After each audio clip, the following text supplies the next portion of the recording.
السلام عليكم ورحمة الله وبركاته. أهلا بيكم يا جماعة. أنا في ناس كتير جدا بتبعت لي على الرسائل وبتقول لي أنت فين، مش موجودة، بقالك فترة ما بتعمليش فيديوهات. عايزيني أتكلم في مواضيع كتير. أنا ماليش نفس أتكلم في أي حاجة خالص من ساعة الأحداث بتاعة غزة.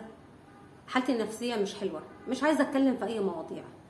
فاتحة التلفزيون طول الوقت بتابع، ليل ونهار بتابع وبتفرج وبشوف الأحداث، حاجة تحزن.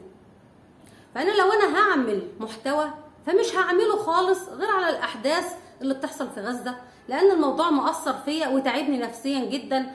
وانا شايفه ان دور كل واحد دلوقتي مننا كعرب، كلنا كعرب، اللي عايز يعمل اي محتوى دلوقتي المفروض ان هو يقف مع اخواتنا في غزة ويتكلم في الموضوع.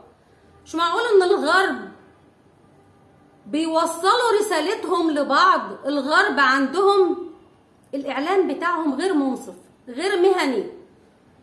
يعني لما يكون طول الوقت بيدعم الكيان وما بيقولش الحقيقة ويتكلم ان الكيان هو اللي مظلوم وهم اللي بتضربهم وهم اللي بيدوهم وبيكلموا عكس الحقيقة تماما، بيصدروا لهم مشاهد معينة وما بيجيبوش اللي الكيان بيعمله في غزة. غير منصف بالمرة. طب احنا دورنا احنا كعرب ايه؟ ما احنا لازم يكون لنا دور. هو احنا هنفضل نتفرج عليهم؟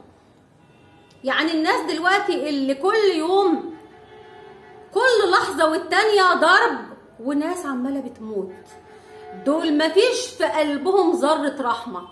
ده 1000 واحد بس من اللي ماتوا، 350 سيدة و650 طفل، غير أكتر من 1000 مصاب كمان. أكتر من 1000 إيه؟ أكتر من 7000 مصاب، وأكتر من 1000 تاني شباب ورجالة وناس كبيرة في السن. ما رحموش حد. يعني ده حتى كمان المستشفيات اتضربت، عربيات الإسعاف اتضربت، المدارس، الملاجئ، المنشآت، البيوت. هم ما سابوش. ده هم خلوا غزة بقت عبارة عن رماد، ما سابوش فيها لا اخضر ولا يابس. خدوا كل حاجة، ليل نهار ضرب ضرب. بيضربوهم كمان ايه؟ دول بيضربوهم بأسلحة مجرمة دوليا. يعني مثلا قالوا لهم احنا بنمهلكم 24 ساعة تغادروا غرب غزة وتروحوا جنوب غزة. الناس خافت طبعا بالطبع، وهم في الطريق رايحين الجنوب ضربوهم من فوق بطيران، موتوا 70 وهم في الطريق، ورموا عليهم فوسفور ابيض اللي هو مجرم دوليا. يعني ايه؟ يعني انا بهرب من قضاء الله الى قضاء الله؟ طب موت بموت اقعد مكاني بقى، افضل مكاني. يعني انت بتقول لي ابعد عن المنطقه عشان انا هضربها فببعد، فبتصطادني برضه وانا في الطريق. انتوا ما سبتوش حاجه فيها اجرام الا ما عملتوه.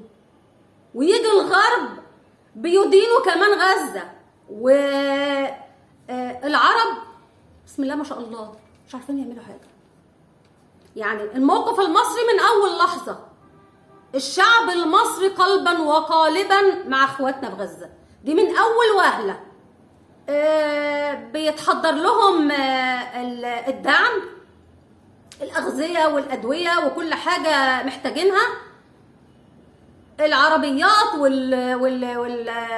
والحاجات اللي رايحة لهم وهم داخلين في معبر رفح. لأول مرة عمرو أديب بيقولها على الهوا. كان الاول بيقولوا لا ده اللي اتضربت رفح مش المصريه، ده مش عندنا. النهارده عمرو بيقولها، والاول مره بيقول كده، ولاول مره بننتشر كده. انتوا طالبين مصر تعمل ايه اذا كان معبر رفح المصري اتضرب مرتين وثلاثه؟ طبعا كلنا شفنا العربيات وهي راجعه تاني. طيب الحاجات دي كلها جاهزه، بس في مفاوضات دلوقتي. يعني جامعه الدول العربيه المفروض ان هم بيعملوا اجتماعات وهيشوفوا حل علشان الدعم ده يوصل لاخواتنا اللي في غزة. الحاجة اللي كانت مؤذية جدا ليا نفسيا ان الامارات بتعزي قوات الاحتلال في اللي ماتوا، بدل ما تنصر اخواتها في غزة؟ لا، ده العكس، ده ما جابوش سيرتهم ولا اتكلموا عنهم، وراحوا لهم هم علشان يدعموهم من اول لحظة. النهارده من شوية خبر على الهوا ان في وحدة مارينز امريكية بتتدرب في الكويت عشان تجهز لاي حاجة، تكون مستعدة. الكويت انا مش عارفة، دول اخواتكم. القوات الامريكية بتتدرب عندكم عشان يروحوا يضربوا العرب اللي زيكم. يمكن الموقف اللي حصل النهارده ويعني بسطني شويه ان السعوديه لغت التطبيع لاجل غير مسمى. اتمنى يعني يلغوه على طول. لكن في مصريين، احنا مش مصريين، ده المصريين نفسهم المعبر يتفتح علشان الناس اللي عايزه تتعالج تدخل المستشفيات عندنا. لو في ناس عايزين يدخلوا هربانين من اللي بيحصل عندهم فهيدخلوا زي اللي بيدخلوا، زي السودانيين والسوريين واليمنيين، ضيوف زي ما حصل للسودانيين قريب، ضيوف هيدخلوا في اي محافظه. لكن الناس اللي عمالين بقى يقولوا ايه، لا ده عايزين يفتحوا من المعبر عشان يدخلوهم سينا، لا، ده من رابع المستحيلات ان في حد تاني يجي يحتل سينا لشعبها. سينا مصرية وهتفضل مصرية الى اقامة الساعة. وبعدين انا شايفة اخواتنا في غزة الناس ما بتفكرش في اللي انتوا بتقولوه. الناس باستماتة بيقولوا هنفضل على ارضنا لاخر نفس في عمرنا. الناس دي عندها قوة ايمان وعزيمة وصبر ما شفتهاش في حياتي. الاطفال مش خايفة، الاطفال الطيران اللي فوقها والضرب واللي بيشوفوه، الاطفال بتقولك احنا مش خايفين، رغم ان اللي شفناه بيحصل لهم ومناظر طبعا تبكي اي حد. والاطفال اللي بتموت قدامك شفت طفل يا عيني هو قاعد على كرسي متحرك، شاف اخوه لما كان بيموت جنبه وهو داخل في المستشفى بيعيط وبيحكي اللي حصل لاخوه ومات قدامه، وبيوصف اخوه مات ازاي وبيقول له مع السلامه يا جمال. منظر مبكي بطريقه مش معقوله. حالات كتير جدا الناس اتفحمت. انتوا عايزين ايه تاني؟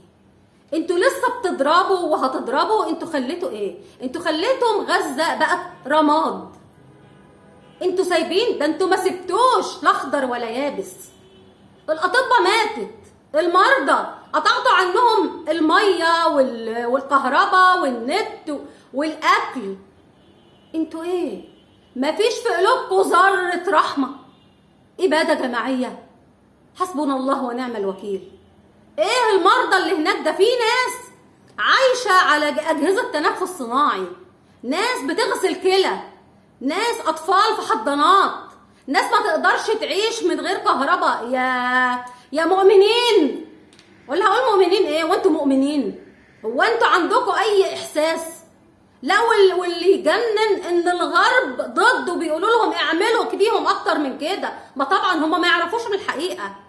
يعني هو احنا كعرب بقى، سيبك من المظاهرات والناس اللي بتقول دعم، احنا طبعا كلنا الشعوب كلها، يعني ده في شباب بتقول لك افتحوا المعابر واحنا هنروح شوفوا هنعمل فيهم ايه. انا متاكده ان احنا عندنا شباب يقدر يعمل كل حاجه، لكن انا شايفه ان احنا كعرب عندنا شباب مش مصريين بس، عندنا شباب مثقف وواعي وبيعرف لغات كويس جدا وبيفهم في التكنولوجيا كويس جدا. الشباب دي ليه ما تعملش فيديوهات على صفحاتها وعلى منصاتها؟ وفي عندنا يوتيوبرات كتير وبلوجرات كتير وعندهم صفحات كبيرة جدا. ليه الناس دي ما تعملش فيديوهات وتترجمها بكل لغات العالم؟ لان احنا عندنا كعرب، احنا ماركة عمل لنا تأييد على اي حد بيعمل فيديو، بيعمل له تأييد او حذف. انا عملت بوستات دي ما كانتش بتتأيد بس، ده في فيديو، في بوستات الكلام اللي انا كاتباه كله، رغم ان انا يعني بلمح لان في الفاظ هم مش عايزينك تقولها، ففي الاخر عامله علامه النصر، حذف لي كل اللي انا كاتباه في البوست، ولما اتنشر عمل لي علامه النصر بس. كل البوست اللي انا كتبته ابيض نازل بعلامه النصر. هو في كده؟